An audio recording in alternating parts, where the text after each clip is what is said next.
Buenas tardes y muchas gracias por acompañarnos, por estar aquí. Es bueno, que se vayan sentando, pero tampoco queremos perder tiempo. Es un momento importante en la vida de Felicidad, porque después de muchos años de trabajo, con esta novela se cierra la trilogía de Hija de las Sombras. Son muchísimas páginas, muchísimas palabras, muchísimo esfuerzo de construcción del mundo, porque Felicidad es una chica que no se pone las cosas fáciles y entonces ha construido un mundo dentro de nuestro propio mundo, pero un mundo especial, con unas reglas especiales. Ha construido toda una sociedad, que ahora hablaremos un poco, que a mí me parece excesivamente salvaje, machista y masculina. Sí. Pero esa es parte de la gracia del asunto. Y cuando me propusieron presentar el cierre de la trilogía, yo no había leído los dos primeros, ahora ya la cosa ha cambiado, y me dijeron que me lo iba a pasar muy bien porque era una novela de vampiros. Lo he pasado bien, pero lo de la novela de vampiros ahora lo vamos a discutir. Sí que salen unas cosas que son, digamos, vampiros, pero son unos bichos de muchísimo cuidado. No sé si los que estáis aquí ya habéis leído las dos primeras entregas, pero es una novela de verdad grande, impresionante, muchísimo trabajo de construcción, muy bien escrita. Y me gustaría, sobre todo, que tú nos presentaras ahora, digamos, no te voy a preguntar la estupidez de, ¿puedes decirnos brevemente de qué trata tu novela? Pero vamos, más o menos que sepan de qué estamos hablando y luego ya te pregunto cosas en detalle que a mí me interesan. Buenas, gracias por haber venido. A ver, voy directo.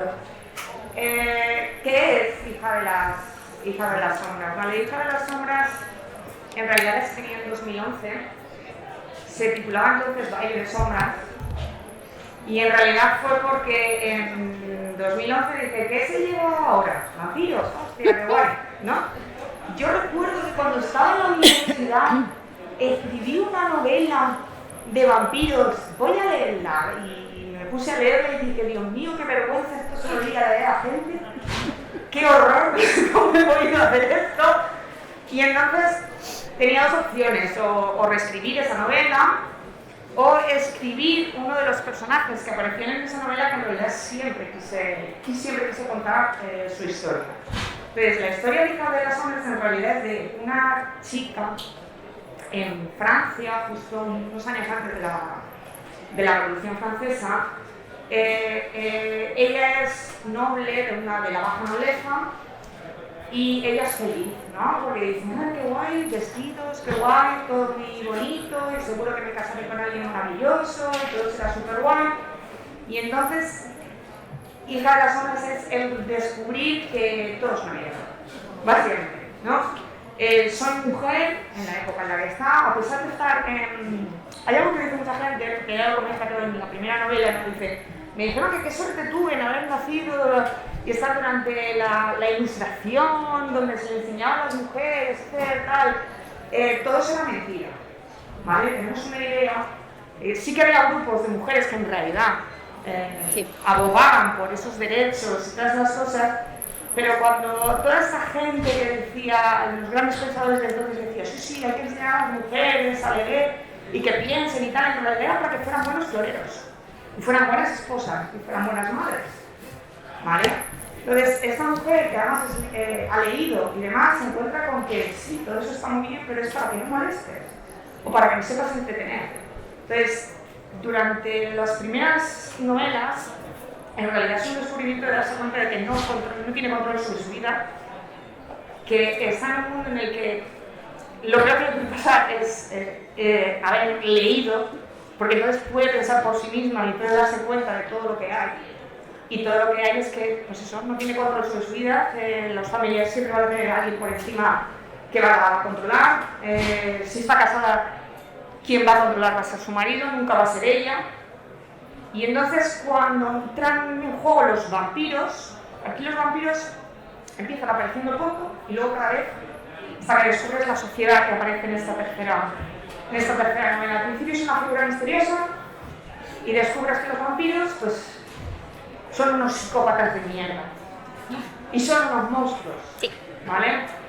Pero al mismo tiempo lo que tú estás viendo a lo largo de las novelas es que ¿quiénes son los monstruos de verdad? Porque a veces los vampiros no son los monstruos, sino son las propias personas que la rodean, los propios hombres que la rodean, los humanos. Muchas veces son más monstruos que los propios monstruos, que realmente solo quieren alimentarse.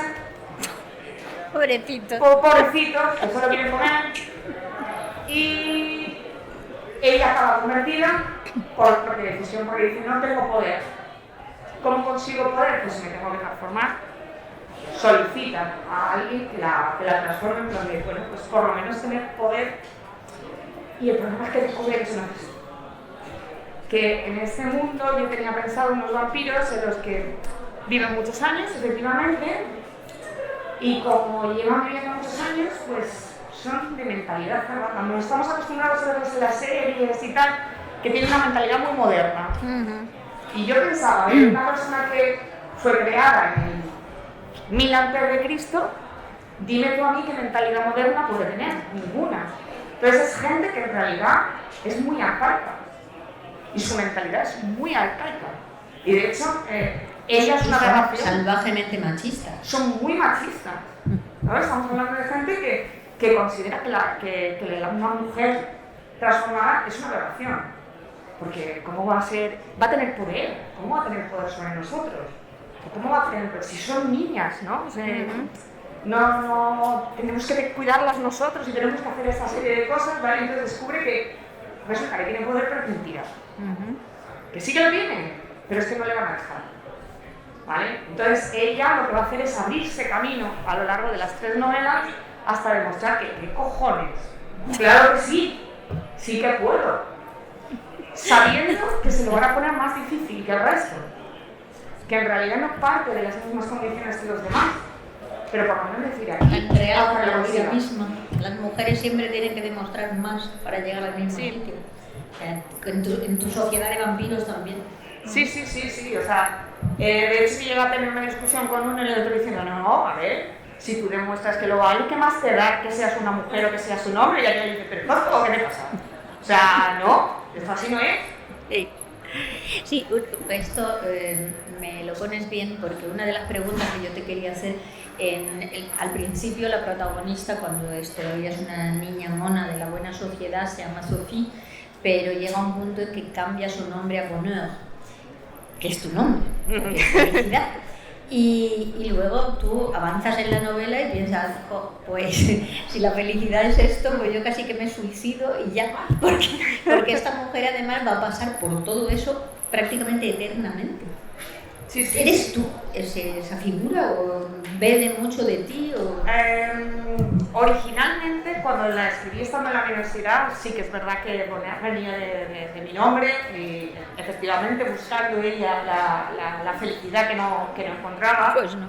Y luego cuando ya la reescribí en 2011, o sea, la escribí en 2011, era otra idea. Lo que hice fue una amalgama de las amigas más cercanas que tenemos, o sea, que yo tengo, y todos esos factores, todos esos rasgos, que obviamente muchos coinciden conmigo porque si no, no seríamos amigas, las cosas como son, ¿vale? Y entonces ahí aparece, sí que quizá lo que más mío tenga ese personaje es lo que te mencionaba antes de lo más Sócrates. Sí. ¿No? Sí, eso me ha llamado mucho la atención. Sí. Que me están machacando, que me están no sé qué, por eso me pasaba mucho cuando estaba en la universidad, ¿no? O cuando estaba en el instituto y me decían, no, tú es que no tienes que, tú te has equivocado de carrera y tienes que estar en letras en lugar de ciencias, porque como escribes, y decía, vamos, cojones. O sea, aquí, ¿qué tendrá que ver una cosa con la otra? ¿No? Y durante toda mi vida, la verdad es que he pasado por eso, y las partes en las que ella es así, sí que es verdad que es mucho de mí en ese sentido. Sí, supongo que exagerabas un poco, que en tu vida real nunca te han dado una paliza como esa, ¿no? Como esa sucede varias veces. O sea, es que la pobre la machacan constantemente, sí. Y parece que hasta que le mola un poquitito. A ver, es verdad que a mí, por ejemplo,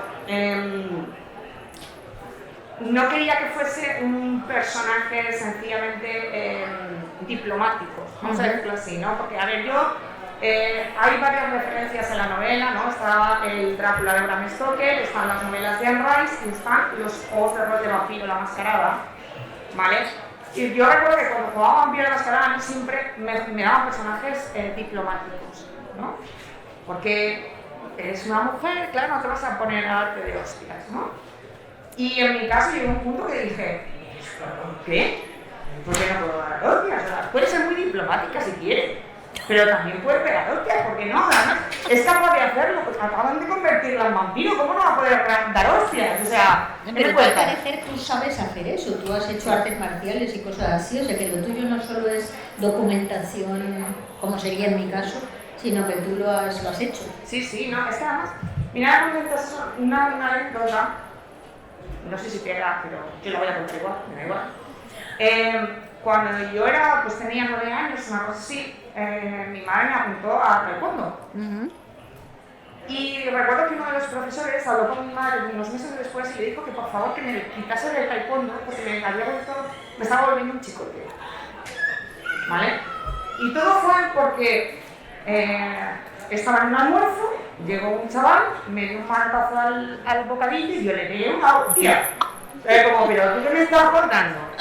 ¿Vale? Entonces, claro, yo no podía tener ese comportamiento. No, claro, tú tendrías que haberte echado a llorar y que te protegiera el problema. Claro, es que además no me acuerdo que fue... Luego me sabía mal, digo, hostia, bueno, no le he matado. Le pegué un puñetazo en el estómago, que no es lo mismo. Ya bueno. Y ya le iba a todos lados y todos sus amigos a su alrededor y claro, luego me sabía mal y digo, ay, perdón, y sus amigos, quita, déjate, ya has hecho bastante.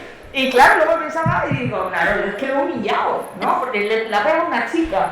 Pero lo que me llama la atención es eso de que, no, tú dejas de hacer eso, que tú vas para otras cosas, ¿no?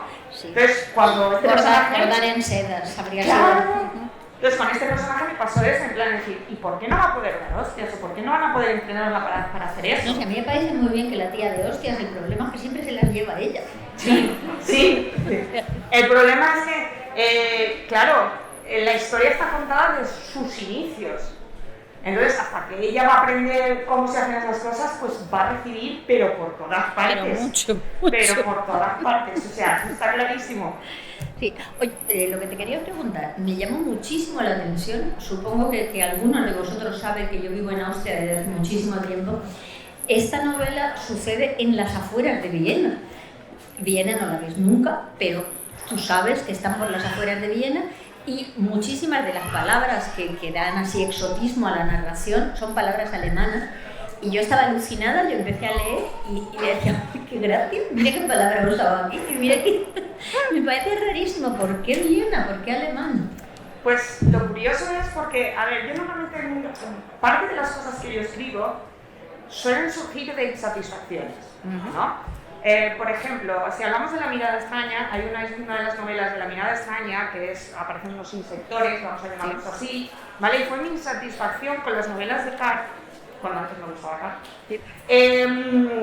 con los insectores, ¿no? Que se quedaban cortos y no me explicaban nada. Y yo dije, pues voy a crear los míos y van a ser súper chachis, ¿vale? Pues sí, las cosas como son.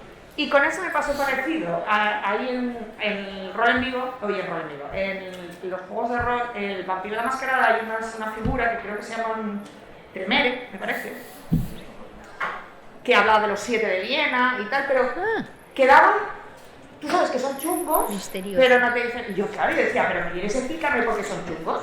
¿Quieres explicarme por qué dominan esto? ¿Qué me estás contando? Y dije, para tomar por culo, lo hago yo. O sea, si no me lo explicas, ya lo explico yo. ¿Vale? Entonces, por eso se ambienta ahí. Lo que pasa que obviamente no son como los del juego, ya te digo yo que no son peores. Si tú querías hacer el juego eran malos, estos son peores todavía. ¿Vale? Y por eso, y claro, luego está la parte que a mí me encanta, la especulación lingüística, y digo, es que lo tengo todo, creación de sociedades, especulación lingüística, a ver, ¿qué voy a hacer más? Pues esto es lo que me puse. Sí, yo a ti te conocí como escritora con la textura de las palabras y entonces para mí estaba claro que a ti te interesa mucho la cuestión lingüística y que eso es importante para ti. Pero me hizo muchísima gracia lo del uso del alemán. Y quería preguntarte, ya que estamos en esta cuestión ya digamos a la textura del texto, ¿cómo se te ocurrió crear ese tipo de forma de narrarlo. O sea, la cosa está narrada de manera que hay secciones que se narran en tercera persona, focalizando cada vez en un personaje según interese, y luego secciones en que la protagonista central habla en primera persona de su propia experiencia. ¿Por qué creaste esta estructura así? En principio iba a ser solo en primera persona. ¿Vale? Iba a ser la narración. 3 volúmenes en primera persona. persona. Ahí estamos. Pero tenemos en cuenta una cosa, que yo en 2011 descubrí que, por entonces, que yo lo de las perspectivas me encantaba. Pues yo me doy cuenta muchas veces que las cosas narradas en primera persona, pues las estoy leyendo y pienso, esto es tu punto de vista. Claro. Yo quiero saber cuál es el punto de vista de más gente. Pues está la historia que tú cuentas, que es la historia en este caso, la está contando ella, y de hecho muchas de las cosas es lo que ella ve y luego ves entre bambalinas la otra perspectiva. No, mira, es que ha pasado esto, y esto es a mí algo que me encanta. De hecho, el tema de las perspectivas empezó precisamente con la segunda de Crónicas Vampíricas, cuando llegaba al Estat y decía, ahora voy a contar lo que pasó, ¿no? Porque está el Luis el Llorica sí. ¿vale? Y te voy a contar lo que pasó de verdad, este tío es todo, ¿vale? Pues eso se me quedó ahí. Entonces, eso por un lado. Más, creo que fue Woody en su momento que me dijo que tú le habías dicho, ahí todo esto, lo de quién está contando la historia. Sí, eso fue una larga discusión a través de los años de qué es lo central en una historia. Yo siempre decía que el narrador. Sí. Entonces, esos dos se concatenaron ahí y dije, sí, efectivamente, está súper efectiva, más la otra. Y eso lo tenía clarísimo desde el principio. Además, siempre alternando. No todo el rato y luego de repente meto la perspectiva. No, alternas todo el rato. Sí, además eso te ayuda mucho para crear esa sensación de que todo el mundo miente, todo el mundo oculta, todo el mundo engaña. Porque es una novela en que, bueno, yo espero de verdad y te lo deseo con toda mi alma que no refleje tu manera de ver el mundo de verdad. Porque si tú piensas que el mundo es así, joder, tía, enhorabuena por seguir viva, porque lo normal habría sido suicidarse. O sea, es que es horrible, que no te puedes fiar de nadie, es que son todos asquerosos, todos unos bichos terroríficos. Y todo el mundo engaña y miente y traiciona y hace mucho daño. ¿Tú ves el mundo así? Cuando la escribí en su momento, sí. Joder. Sí. ¿Cuánto me alegro de que ya no? No, a ver, ambas cosas que cuento de lo de las distintas experiencias de distintas personas que conozco y también experiencias mías, están reflejadas ahí en plan de, a ver, a mí me gusta mucho ahora mismo lo de la sororidad y todas estas cosas, pero yo no puedo dejar de pensar en cuando yo era joven y que todo eso no lo viví. No. ¿Vale? Sí, ahí te puedo hacer la siguiente pregunta a la vez, que es, me ha resultado muy curioso que en toda la novela sale una mujer, que es ella, y otra mujer que, bueno, que no es exactamente una mujer, pero eso ya lo descubriréis, pero que son todo tíos, y en una estructura militar potente, muy fuerte, y ella es la única mujer. ¿Eso está hecho adrede? Sí. A ver, refleja mi propio crecimiento en el mundo en el que yo estuve. Y en el mundo en el que yo estuve, casi todo a mi alrededor eran hombres. ¿Vale? Luego he tenido la suerte, cuando entré ya en la universidad, empecé a conocer ya a más mujeres. ¿Vale? Ahora pues conozco bastantes más. Pero claro, yo quería reflejar lo que cuando lo escribí en su momento. ¿Vale? Y en su momento ese era el mundo que yo tenía. ¿Vale? Y yo quería que a lo mejor si lo hubiese escrito ahora, probablemente eso hubiese cambiado. ¿Vale? Sí. Cómo tengo estructuradas ciertas cosas, la carencia de esos personajes femeninos, por lo menos alguno de apoyo, más que otra cosa, lo hubiese hecho de manera distinta. Pero en su momento lo escribí así y supongo que era un reflejo de cómo estaba entonces, ¿no? De la soledad que en realidad tenía alrededor y el que yo sola tenía que luchar contra... A ver, esto ya te digo, lo escribí en 2011, a mí la primera vez que me publicaron fue en 2012. En realidad, yo estaba sola. Sí. Es mentira, ojo. A ver si me explico. Yo creía que estaba sola, sí, que no es lo mismo. Pero, entonces, la experiencia que yo tenía... Eso es lo que importa, lo que tú crees, lo claro, que tú sientes. Y ese reflejo en realidad estoy reflejando de la soledad que yo sentía y sentir que además, pues eso, que tenía que hacer el doble o el triple para que alguien levantase una ceja y dijese, está aquí. ¿Vale? Entonces, esa lucha que estamos diciendo, en realidad la he vivido yo. Y ese cómo vas subiendo de escalafón y cómo te explican cómo es la jerarquía y tal, en realidad estoy describiendo lo que yo he tenido que hacer. ¿Y tú cuando le escribías, caso de que pienses en el lector, porque todo el mundo, todo el que escribe piensa en cierta medida en el lector, la lectora, unos más, unos menos, ¿tú pensabas que iba a gustar más a los hombres o a las mujeres o daba igual? Muy buena pregunta. A ver, originalmente cuando empecé a escribirla, estaba pensando en un público femenino. Ajá. ¿Vale? O sea, las primeras novelas en realidad estaban pensadas para un público femenino. Luego me di cuenta que aquello era demasiado retorcido, que pasaban demasiadas cosas crueles y que no sabía a quién le iba a gustar o no, pero tenía que contarlo. O sea, realmente, cuando ya llega la tercera novela, en realidad yo ya no estoy pensando a quién va dirigida. Es, yo quiero contar esto con mis fillas y mis fobias y petarlas aquí y espero que le guste a alguien. O sea, ya veremos que sale ahí. Sí que es verdad que la tercera, de la gente que me ha leído, probablemente sea la que más se parezca a mí, ¿no? Por lo que estaba diciendo de lo de la creación de sociedades, por los temas de lenguaje que utilizo y demás. Y sobre todo porque cuando vas viendo ciertos elementos te estás dando cuenta, a ver, que los llaman hechiceros, ¿no? Y es como, a ver, que es mentira, esto no es magia, me está engañando, ¿sabes? Pues es porque es que no puedo evitar pensar en Fifi, ¿vale? Entonces, sí, está claro que tu mente va más hacia la ciencia ficción y que entonces de alguna manera no te acabas de creer eso de la magia y entonces necesitas justificarla de algún modo que sea más o menos científico, técnico, algo así. Y a ver, ¿cómo lo pongo delicadamente? Ese gusto por la sangre, las vísceras, las guarrerías, las torturas, todas estas cosas, coño, que si yo ya sabéis, que yo por norma, yo jamás leo una novela de zombies porque me dan un asco de morir. Entonces, la suya no es de zombies, pero cuando me dijeron que era de vampiros, no sabía que iba a haber tanta guarrería. La respuesta es que no eres una psicópata de miedo, ¿verdad? Sí, porque mola, vamos, ya está. Me mola, o sea, a mí me salpica la sangre y digo, ¡oh, socorro, qué guay! ¿Sabes? O sea, porque desde luego es importante que en la novela haya una zona de duchas.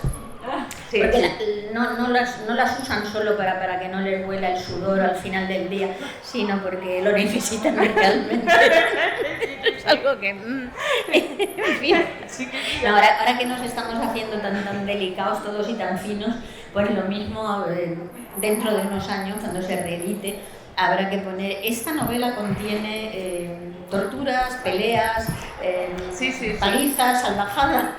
Y eso que esta es más suave, la tercera, comparada con la primera y la segunda, ¿vale? O sea, que me lo dices. Sí, o sea, esta segunda es más suave en ese sentido, o sea, si alguien te va directamente por la tercera... ¿El final de la primera es cuando la transforman? Sí. Ok. El final de la primera es cuando la transforman, y claro, todo lo que vi pues sí, hay sangre y cosas, pero claro, entonces conforme va avanzando hay más, pero es verdad que esta, pues sí, pasan... Lo que decir es, debería haber un trigger warning o algo así, porque es verdad que hay veces, porque claro, que no os he dicho que soy una psicópata de mierda, ¿vale? Entonces, yo, para mí es lo más natural del mundo, y digo, pues claro, sí, esto, y se está comiendo los cigarrillos, Tú en tu vida vas a entrar, claro. Cuando entras a tu casa vas apartando así las las vísceras y la sangre y claro, todo por esto, supuesto, ¿no? déjame darte la tortura, vamos para allá, ¿vale? Entonces, claro, yo a lo mejor tendría que haber pensado, a ver, felicidad, a ti te gusta todo esto, pero a lo mejor hay gente que le gusta la mierda. Pues mira, sí. Sí, o sea, que advertidos está el mundo, que realmente esto es una... A ver, esto va de vampiros, ¿vale? Es verdad que la figura del vampiro empieza a poco, en las primeras, va viendo cada vez más, al final de la segunda, realmente lo único que haces es intuir que hay algo más, no sabes mucho más, y luego ya en la tercera es cuando ya tienes toda la sociedad de vampiros, que te digo, son unos hijos de puta, ¿vale? Y unos psicópatas. Sí. O sea, y ahí te he leído en alguna parte que tú dices que tuvo una gran influencia tu lectura juvenil de la República de Platón. Y ya que estamos con los griegos, te quería preguntar si tuvo también influencia Pigmalión. Porque yo en esta parte veo una gran influencia de Pigmalión. Sí. A ver, a mí todos esos siempre me han obsesionado mucho, ¿no? Y lo más gracioso es que hasta que no escribí esto, no había caído en la cuenta de la gran influencia que habían tenido para mí. En este caso solamente he hablado de Platón, ¿no? Por la estructura jerárquica, este es Platón llevado al extremo, ¿no? La sociedad que habla Platón en la República, el libro de la República, en realidad es esto, pero llevado al extremo. El cómo subes hasta llegar al filósofo rey, que en este caso pues, es un 7, ¿vale? Pero sí que es verdad que me han influido más esta gente de lo que ay, no me había dado cuenta hasta que lo hice. Y además pensar que el estamento básico, o sea, cuando entras, digamos, como vampiro nuevo, el estamento básico se llama Drek, que es mierda. ¿Mierda? O sea, tú entras como mierda en una sociedad y si hay suerte, pues vas subiendo un poco. Ella lo pone como inmundicia, que suena mucho más bonito. Sí, me sabía más poner mierda, ¿no? Pero, hombre, hay momentos en el libro en que, además, cuando entras en el estamento Drek, tú pierdes el nombre. Sí. A ti solamente te pueden llamar Drek. Y tú no tienes derecho ni a revelar tu nombre ni a nada, pero tú eres mierda. Y todos son mierda. Entonces tú detectas cuando dicen Drek en plan de mierdoso de mierda y cuando dicen la inmundicia. No, depende del tono. Pero en realidad sí, o sea, empiezan todos como lo peor. Y aunque hay un estamento aún más bajo todavía, ¿no? Que es cuando te castigan y esas cosas y acabas peor. Pero en realidad, y luego después está las suelas, ¿no? Y luego está, conforme vas subiendo, vas hasta que llegas a capucha y luego después a sí. No, pero lo que resulta muy curioso, porque todos nosotros hemos leído un montón de cosas sobre vampiros, es que cuando lees la mayor parte de novelas con el mito vampírico, lo de ser vampiro es así como un paso más allá, es ser mejor que ser humano, es ser algo muy guay y muy elegante, muy distinguido y muy bien. Y en la tuya, de verdad, de que no vale la pena. A ver, yo parto de la base, una de las cosas que, claro, en su día cuando lees novelas de vampiros, pues esas cosas te molan mucho, ¿no? Pero como yo no puedo evitar pensar de manera lógica y racional, yo digo, a ver, toda esa gente, ¿cómo empezó? Como humanos, por mucho que se digan, es que soy superior y tal, tú eres un puto humano al que le han dado superpowers, ¿vale? O sea, eso es lo que eres. Y eres tan retrógrado como eras cuando te transformaste. Y sigues siendo un humano. Y además el superpoder solamente consiste en que comes gente y tienes mucha hambre. Sí, o sea, es que es así. O sea, en realidad eres una criatura más. En el fondo eres una criatura más. Obviamente vas a ser depredador. Sí. ¿Vale? Porque obviamente te va a permitir una ventaja con respecto a cualquier presa que haya por debajo de ti, pero no dejas de ser una criatura más de las que puedo. O sea, yo quería que asegurar que era como, aunque, joder, pierdes el romanticismo de la figura del vampiro, pero claro, yo no puedo evitar pensar de manera lógica y racional. Pues si existiera esta cosa, ¿qué sería? Pues es un animal más, un ser más. Punto. Sí, como nos queda muy poco tiempo, lo que quería decir es que si no lo habéis leído y si os apetece y os interesa leerlo, es el momento adecuado de compraros seguramente los 3 juntos y así no tienes que andar buscando luego. Y que sepáis que cuando leáis la primera, y si la primera os parece de un tono y de un estilo, que sepáis que la cosa va cambiando, va evolucionando hasta la última, que es otra cosa, otro tono, otro estilo, y vale la pena leerse las seguidas, leerse las 3. Y felicitar a la firmera con muchísimo gusto. Muchas gracias. Gracias.